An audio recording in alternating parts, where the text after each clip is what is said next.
안녕하세요. 어버이날 맞이 특별 이벤트 보이는 라디오의 진행을 맡은 MC 김혜선, 임동수입니다. 저희 서초구립 중앙노인종합복지관에서 5월 어버이날을 맞이하여 작지만 뜻깊은 이벤트를 진행해보고자 이렇게 보이는 라디오로 어르신들을 찾아뵙게 되었는데요. 어떤 이벤트를 준비했는지 소개해 주실 수 있을까요?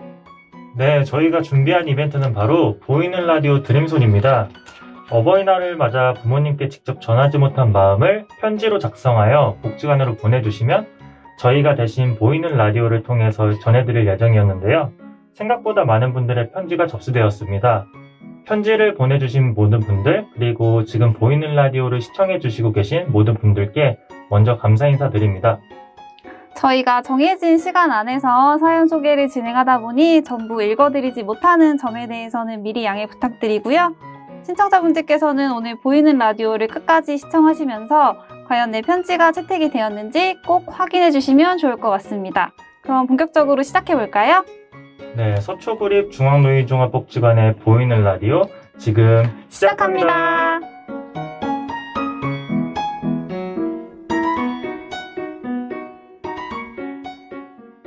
자, 그러면 복지관으로 도착한 첫 번째 편지를 임동수 선생님이 소개해 주시겠습니다. 네, 첫 번째 편지는 어머니의 마중을 그리워하는 아들이 쓴 편지입니다. 바로 서일원 어르신께서 쓰신 어머니의 마중이라는 제목의 편지인데요. 그 장면을 그려보며 한번 읽어보겠습니다. 어머니의 마중 서일원. 안녕하세요 어머니. 평소에 못다한 말을 전할 기회가 돼서 편지를 써봅니다. 선이 곱고 깔끔한 성격의 정갈하신 어머니는 아버지가 돌아가시고 오랫동안 혼자 지내셨지요. 그동안 어머니는 경로당 출입을 별로 달가워하진 않으셨지만 비슷한 연배의 이웃들과 형님, 아우님 하며 잘 어울리셨고 약장사 구경도 즐겨하는 어머니였습니다. 경로당 분교처럼 늘 친구분들이 계신 덕분에 90세의 홀몸 노인임에도 혼자 외롭게 계실 걱정은 조금 덜었습니다만 연로하신 어머니 생각을 하면 불안한 마음으로 하루도 편한 날이 없었습니다. 어느 날 제가 어머니 이제 서울로 올라가시지요. 이 연세의 며느리가 해주는 식사를 하셔야지 언제까지 홀로 식사하실 거예요? 라고 묻자 어머니께선 괜찮아 내 걱정 마라. 친구들도 있고 난 여기가 좋아 라고 답하셨지요. 어머님 괜찮다고 말씀하셨지만 힘이 없고 쓸쓸해 보였습니다. 이로부터 얼마 후 잠깐 다녀가겠다며 서울로 올라오셨던 날 기억하시는지요? 매일 만나던 친구들도 만나지 못하고 길을 몰라 갈 곳도 없으니 얼마나 답답하고 지루하셨겠어요. 어머니는 손자들을 볼 때 제일 행복해 하셨지요. 인자하게 웃는 모습은 평화 그 자체였습니다. 아들, 딸, 손자들이 번갈아 찾아오지만 그것도 잠시뿐이니 돌아간 뒤에 더 허전해 하셨을 어머니. 그런 중에도 약장사 구경 다니던 친구들이 보고 싶다며 대전집 걱정을 놓지 않으셨지요. 한번 가보겠다고 하시는데 하루 이틀 미루다 대전에 다녀오지 못한 것이 죄스럽습니다. 지금 이 시간 가슴이 먹먹해집니다. 어머니 용서해주세요. 환경이 바뀐 탓인지 아니면 소통하며 지내던 이웃들과의 그리움 때문인지 어머니는 점점 쇠약해져 서너 달이 지나자 집에서는 모실 수 없는 상황이 되어 요양병원으로 모셨던 날이 아직도 잊혀지지 않습니다. 아들의 입장에선 어머니를 곁에서 끝까지 모시지 못해 마음이 얼마나 무거웠던지요. 전화가 없던 그 시절 학교 갔다 귀가가 늦을 때면 비가 오나 눈이 오나 그 작은 손전등 하나 들고 큰 길까지 마중 나와 한없이 아들을 기다려주시던 어머니. 그런데 언제 이렇게 늙으셨어요? 어제 봤던 어머니가 아닌 전혀 딴 사람 같은 할머니 한 분이 희미하게 웃으며 반겨주는 모습이 너무나도 낯설었습니다. 동생들이 주마다 거르지 않고 다녀가는데 언제부터인가 애들이 언제 오는지 궁금해 하시더니 아침 저녁으로 보는 나도 기억이 없으신지 어제 왜 안 왔냐는 물음에 억장이 무너지는 것 같았습니다. 기력은 눈에 띄일 정도로 점점 나빠지는 어머니를 바라보며 좀 더 편하고 즐겁게 잘 모시지 못한 것이 미안하고 죄송한 마음에 회한의 눈물이 흐릅니다. 나는 뜬금없이 어머니 귓속에 대고 한 번도 해본 적 없는 어머니 고맙고 사랑해 라는 말을 해봤습니다. 처음이라 쑥스러웠지만 고맙고 사랑한단 말이 슬픈 말도 아닌데 울컥 눈물 콧물이 뚝뚝 떨어졌습니다. 어머니, 늙어가는 과정이 이런 것인가요? 평생 자랑스럽게 여겼던 이 큰아들까지도 기억에서 하나둘 사라져가고, 아니면 기억은 있는데 말씀을 못하는 것인지 이렇게 점점 머나먼 여행을 준비하시는가 봅니다. 생전의 어머님 모습에 이 가슴이 오그라듭니다. 속이라도 후련하게 어머니 하고 불러봤습니다. 어머니, 너무나도 보고 싶고 그립습니다. 이제 어머니가 이 아들을 위해 마중 나와주는 일은 이 하늘 아래 이승에서는 실현 불가능한 일이 되었습니다. 나 저승으로 여행 가는 날 어머니가 마중 나와 주시려나? 어머니, 마중 나와 줄 수 있지요? 어머니의 큰아들 서일원 올림. 네, 아버님의 그리운 마음을 온전히 느낄 수 있는 편지였던 것 같습니다. 누구나 그렇듯 마중이라는 단어는 참 따뜻함을 느낄 수 있는 것 같습니다. 네, 저도 편지를 읽으면서 비 오던 날 우산 없이 학교에 갔다 돌아오는 저녁에 어머니가 우산을 들고 마중을 나왔던 장면이 생각나는데요. 서일원 어르신도 어머니의 따뜻한 감정의 그리움이 많이 생각나셨던 것 같습니다. 이렇게 편지를 써주신 서일원 어르신께 감사 말씀 드립니다. 자, 그러면 두 번째 편지로 와서 두 번째 편지는 혜선쌤이 읽어주실까요? 네, 이번에 읽을 편지는 시어머니께 보내는 며느님의 편지입니다. 아버지나 어머니가 아니라 시어머니께 편지를 썼다면 평소 고부관계가 굉장히 돈독했을 것 같은데요. 어떤 사연일지 궁금합니다. 그렇죠. 저도 이렇게 며느리가 시어머니께 드리는 편지가 올 줄은 몰랐는데요. 편지의 제목도 사랑하고 또 사랑하는 어머님께라고 적어주셨는데요. 그러면 읽어보겠습니다.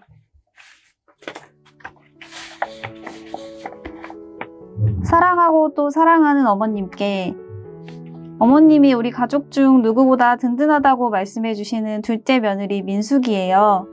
복지관에서 어버이날 이벤트로 어머니께 마음을 전하는 프로그램이 있다고 하여 진심을 담아 몇 자 적습니다. 어머니 기억나세요? 어머니와 제가 처음 만났던 1995년 어느 겨울 말이에요. 어머니를 처음 만났을 때 어머니께 점수를 따기 위해 사실 많이 긴장했는데 너무나도 저를 따뜻하게 맞이해 주셔서 너무 감사했답니다. 당시 처음 만난 예비 며느리였는데 어머니께서 저의 손을 잡아주셨고 저도 어머니의 팔짱을 꼭 끼고 걸어갔었죠.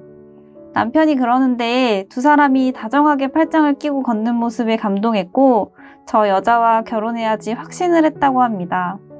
저도 이런 분이 시어머니가 되었으면 정말 좋겠다는 생각을 했고 지금도 그 생각에는 변함이 없답니다. 어머니 그거 아세요? 25년의 세월이 흘러 제 나이가 어느덧 51살인데 저를 처음 만났을 때 어머니와 같은 나이가 되었다는 것을요. 어머니, 올해는 저희 부부가 결혼한 지 25년이 되는 은혼식 해랍니다. 저에게 자상하고 멋진 아들 주셔서 감사합니다. 앞으로도 어머니의 든든하고 씩씩한 며느리로 잘 살아가겠습니다. 주변에 보면 시집살이니 시월드니 고부간의 갈등이니 하는데 어머니께서 워낙 호탕하시고 며느리의 입장도 늘 배려해 주셔서 어머니와 저는 그런 갈등 전혀 없으니 너무 감사할 뿐입니다. 어머니, 예전에 제가 그랬던 것처럼 이제는 어머니께서 제 팔짱 끼시고 의지하시며 행복하게 사세요. 오늘이 남은 생애의 첫날인 거 아시죠? 그런 마음으로 남은 세월도 긍정적으로 또 즐겁게 사세요. 제가 어머니 뒤에서 항상 지켜드릴게요. 나의 영원한 시어머니 한평임 여사님 사랑합니다. 네, 편지만 읽었을 뿐인데 얼마나 화목하고 다정한 가족인지 느껴지는 것 같습니다. 며느님의 나이가 시어머님을 처음 봤었을 때 시어머님 나이가 되었다고 하니까 두 분에게 모두 굉장히 뜻깊은 편지였다고 느껴졌습니다. 저도 읽으면서 한평임 어르신이 뿌듯해 하셨을 것 같이 느껴졌습니다. 다시 한번 편지를 써주신 이민숙님 감사드립니다.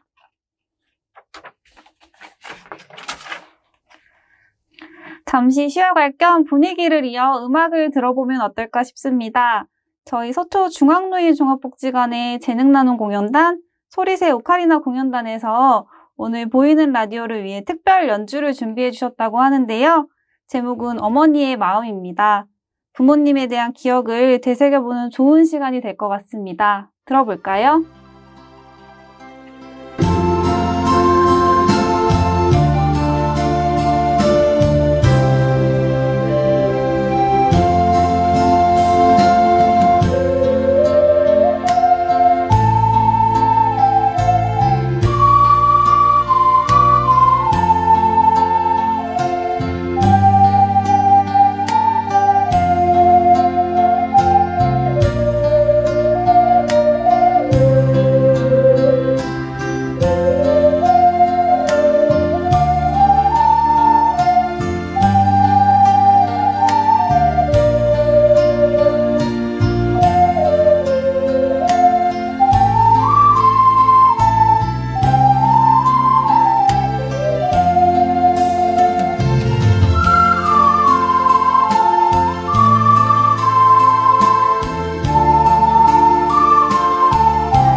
네, 도자기에서 울려 퍼지는 오카리나 선율이 부모님을 더 생각나게 하는 연주였던 것 같네요.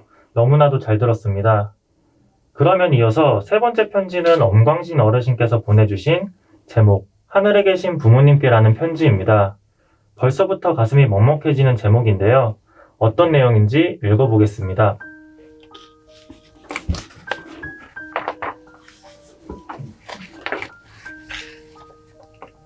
하늘에 계신 부모님께 엄광진. 내 나이 만 70세, 어버이날쯤에 평생 아버지 어머니께 펜을 든 것은 처음입니다. 저는 1951년 4월 10일 전기불도 들어오지 않는 시골에서 태어났습니다. 아버지 어머니는 난 놓고도 기억자도 모르는 문맹자였고 가정 형편이 어려운 농사꾼 집안이었습니다. 그렇게 어려운 형편임에도 불구하고 부모님은 자식들을 잘 키워야 한다고 검은 교복을 입은 중학생을 도시로 유학을 보내셨습니다. 돈이 없어 계란 팔고 야채 팔고 해서 학교 등록금을 마련하여 저는 고등학교까지 마칠 수 있었습니다. 그 후 저는 직장에 취직할 수 있게 되었고 가정에는 소홀히 하면서도 직장에 충성을 다하면서 열심히 다녔습니다. 하지만 부모님께는 어버이날에는 부모님이 시골에 계시다는 핑계로 정성스러운 선물 한 번, 감사하다는 편지 한 번 올리지 못했습니다. 시간은 소리 없이 흘러 아버지가 40년 전에, 어머니는 20년 전에 돌아가셨습니다. 부모님이 다 돌아가신 지금은 문득문득 후회스러운 눈물만이 흘러내립니다. 이 세상에는 계시지 않지만 꽃 한 송이, 그 좋아하는 음식 한 번 대접하지 못한 아쉬움이 정말로 불효스럽습니다. 지금 그 아들은 5년 전에 위암 수술, 3년 전에는 간암 수술을 하고 병마와 싸우고 있습니다. 돌아가신 부모님에게 불효한 죄로 벌을 받고 있다고 생각합니다. 부모님이 살아계신다면 이번 어버이날에는 그동안 못했던 불효의 빚을 갚을 수 있을까요? 지금도 살아계신 친구들의 부모님을 보면 부럽고 불효스러운 내 마음, 진정으로 죄송하고 후회스럽습니다. 저 세상에 계신 부모님, 추운 날씨에 호호 손 비벼주시던 그 은혜, 그저 눈물만이 흘러내릴 뿐입니다. 저도 저 세상에 가서 그리운 부모님께 불효의 속죄를 드리겠습니다. 키워주시고 어려운 형편에 교육시켜주신 부모님께 너무나도 감사드립니다. 부모님의 은혜에 단 1%도 갚지 못한 불효자가 정중히 엎드려 사죄드립니다.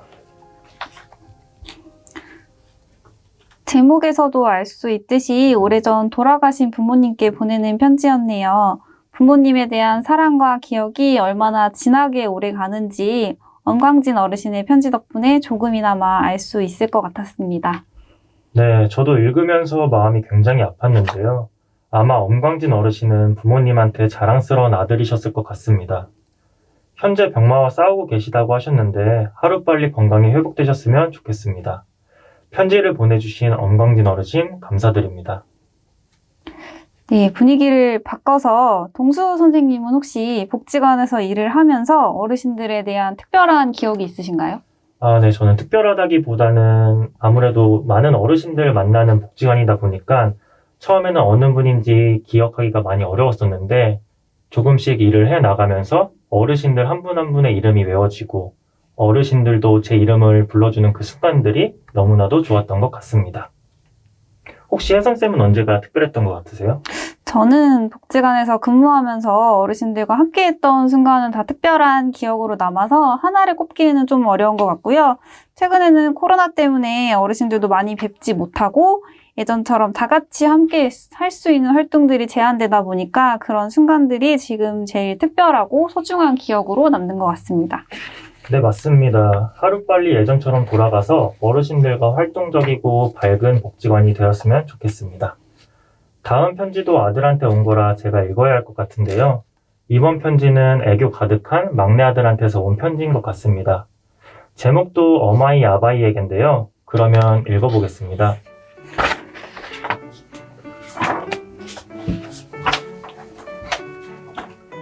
어마이 아바이에게 조진형. 엄마 아빠 안녕? 집안의 악동꾸러미 아들이야. 어버이날을 맞이해서 이렇게 편지 한 통 써. 난 어버이날뿐만 아니라 항상 잘하지만 이렇게 1년에 한 번 정도 편지를 쓰는 것도 괜찮은 것 같아. 그렇지? 안 그렇다면 지금부터라도 그렇다고 하자. 우리 가족들 요즘 4인4 직장인이라서 모두 바쁘지만 서로들 잘 챙겨주려고 하는 모습이 너무나도 예쁜 것 같아. 밥도 같이 먹고 이야기를 하다 보면 너무너무 재미있고 행복해. 이런 분위기를 만들어준 엄마 아빠에게 항상 고마운 마음이야. 곧 있으면 환갑이라서 좋은 곳 여행 보내줘야 되는데 그때까지 코로나 꼭 풀렸으면 좋겠다. 돈 많이 모아서 여행비 보탤게. 항상 건강하고 행복하자. 사랑해. 네, 정말 애교 많은 막내 아들이 보내준 편지 같네요. 혹시 이름을 듣고 눈치채셨던 분들이 있을까요? 네, 바로 이 편지를 보낸 막내 아들은 저희 복지관에서도 끼와 장난기가 많은 조진영 사회복지사였습니다. 조진영 사회복지사도 서초 구민이어서 이렇게 함께 참여를 해주었는데요. 편지 내용도 밝고 재밌었던 것 같습니다. 네, 다음 읽어드릴 편지는 복지관 김희자 어르신의 따님분이 보내주셨는데요. 어떤 내용인지 혜선쌤이 읽어주시면 감사하겠습니다. 네, 그러면 읽어보겠습니다. 안녕하세요. 저는 김희자 여사님 막내딸 한미란입니다.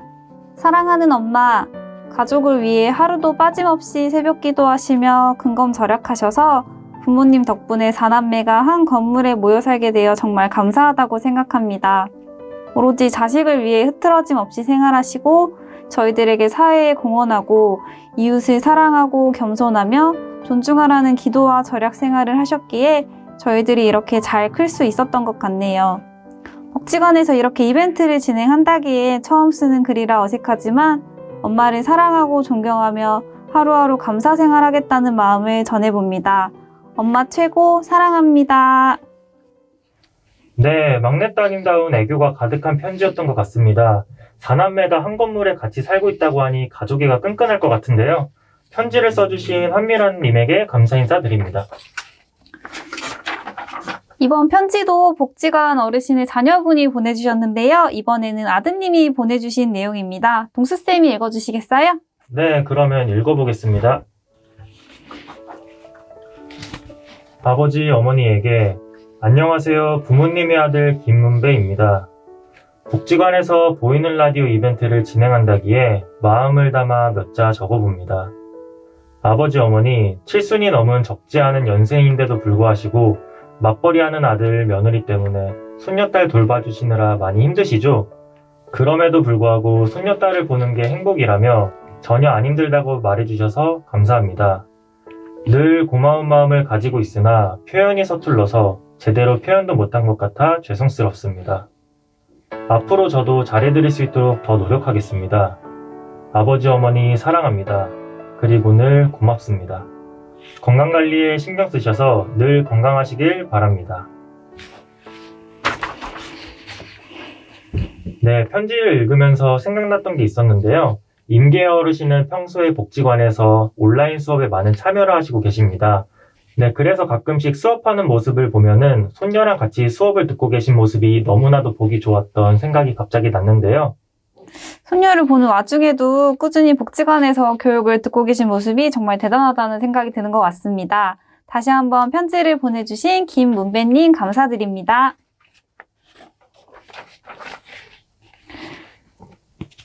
네, 다음이 벌써 마지막 편지인데요. 마지막 편지 이후에도 소개해드릴 영상이 있으니 끝까지 시청해주시면 감사하겠습니다. 그럼 동수 선생님 소개해주시겠어요? 네, 이번 편지는 엄하선 어르신의 아드님이 쓰신 사랑하는 어머님께라는 편지입니다. 저도 아들이기에 아들의 입장에서 한번 읽어보겠습니다.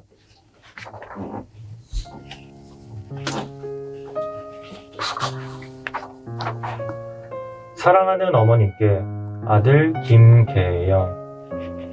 어머니, 제가 철이 없던 꼬마였을 때 어머니가 교직에 계신다고 하면 부러워하는 친구들이 많았지만 정작 저는 어머니가 교직에 계신다는 사실이 싫었습니다. 학교가 끝나면 반갑게 맞이해주는 어머니가 있던 친구들을 부러워하며 텅 빈 학교 운동장을 외롭게 걸어서 집으로 돌아가야 하는 제 모습이 너무나도 초라하게 느껴졌고 또 갑작스레 예고도 없이 비가 쏟아지는 날이면 저는 교문 앞에서 우산을 들고 기다리는 친구들의 어머니 사이로 실내화를 뒤집어 쓰고 집으로 달려가곤 했습니다. 그때 어린 마음에 눈물을 흘리기도 하였습니다. 그리고 일요일 당직을 하시는 날이면 어머니와 떨어지기가 싫어 근무하는 학교에 가서 숙제도 하고 점심도 같이 먹기도 했습니다. 주말이면 가족들과 나들이를 간다고 자랑하던 친구들이 얼마나 부러웠는지 모르겠습니다. 언젠가 제가 친구와 씨름을 하다가 팔을 다친 날 어머니가 아닌 담임 선생님이 저를 병원에 데려갔고 치료를 받은 후 집으로 돌아와 아무도 없는 집에 누워 있었습니다. 그때 어머니는 저 때문에 학교를 조퇴하시고 집으로 오셔서 저를 아무 말씀 없이 포근하게 안아주셨습니다. 그 어머니의 따스한 손길 속에서 저에 대한 사랑을 느꼈으며 앞으로 힘껏 어머니께 마음 편하게 해드려야겠다고 다짐했습니다. 어머니의 기나긴 세월이 흘러 저도 어느새 장성하여 이제 얼마 있지 않아 아빠가 됩니다. 이제는 더 이상 제가 어린아이 적 보았던 그 큰 어머니의 모습은 세월의 풍파와 무게를 이기지 못하시고 자꾸 왜소해지셨지만 그 한없이 넓고도 넓은 어머니의 마음은 하루가 달리 변하고 있는 세상을 말없이 바라보고 감싸 안아주는 저 하늘처럼 변함이 없습니다. 어머니, 며칠 후면 그동안 몸담으셨던 곳을 떠나시는 날입니다. 어머니께서는 유난히 생각에 많이 잠기시고 자신의 일부를 잃어버린 듯한 표정을 자주 지으십니다. 어머니는 바쁜 직장생활과 저희 3남매를 키우시는데 정성을 다하셨습니다. 저는 어머니가 이 세상에서 너무나도 자랑스럽습니다. 그런 어머니를 마음 깊은 곳에 저만의 등대로 삼고 삶을 살아가고자 합니다. 퇴직을 앞둔 어머니께 수고하셨습니다 라는 말보다는 축하드립니다 라는 말을 해드리고 싶습니다. 제가 살면서 어머니께 아끼고 아껴 하지 못했던 말, 어머니 감사합니다, 그리고 사랑합니다 라는 말로 어머니에 대한 저의 마음을 표현하고자 합니다. 어머니 사랑합니다. 아들 올림. 네, 다 읽어보았는데요. 저도 읽는 동안 저희 부모님이 맞벌이시다 보니 학교 행사에 못 오셨던 일이 많이 있었거든요. 어린 시절 다양한 생각이 나는 편지였네요. 혹시 혜선쌤은 어떻게 들으셨나요? 네, 저도 어릴 때는 바쁘신 부모님이 싫은 적이 있었는데 제가 성인이 되고 직장 생활을 하게 되면서 바쁜 와중에도 저희를 챙겨주셨던 부모님을 이해할 수 있게 되었던 것 같습니다. 네, 이렇게 편지를 읽고 이야기하다 보니 벌써 시간이 이만큼 지나갔는데요. 저희가 소개해드릴 편지는 여기까지였습니다. 누구나 그렇듯 엄마, 아빠, 부모님이란 단어는 참 고맙고 그리운 단어 같습니다. 오늘 저희 보이는 라디오와 함께한 시간을 계기로 모두 부모님께 편지 한번 써보면서 어버이날을 맞이하면 굉장히 의미가 깊을 것 같은데요. 네, 저도 부끄럽지만 그리고 어떤 말을 써야 할지 모르겠지만 일단 종이를 펼치고 펜을 들어봐야겠다는 생각이 드네요. 다시 한번 편지를 보내주신 모든 분들 감사드립니다. 네, 어르신들 1년 넘게 지속되는 코로나 바이러스로 인해 많이 지치셨을 텐데요. 오늘을 기회로 마음 따뜻한 시간이 되셨으면 좋겠습니다. 오늘 이 영상이 가정의 달을 맞이하여 그동안 쑥스럽지만 표현 못했던 마음들을 전달하는 계기가 되었으면 좋겠고요. 가족과 함께 즐겁고 행복한 5월 보내시길 바라겠습니다. 네, 끝으로 저희 복지관 합창단에서 아주 멋진 공연을 준비해 주셨다고 하는데요. 복지관에서 늘 열심히 배우고 활동하는 어르신들을 위해 젊은 그대라는 노래를 선곡해 주셨습니다. 저희는 이 노래를 끝으로 인사드리려고 합니다. 오늘 끝까지 시청해주셔서 다시 한번 감사드리고요. 앞으로도 저희 서초구립 중앙노인종합복지관은 어르신들을 위해 더욱더 다양한 영상으로 찾아뵙겠습니다. 네, 저희는 마지막으로 인사를 드릴까요? 어르신, 행복한 어버이날 되세요. 사랑합니다.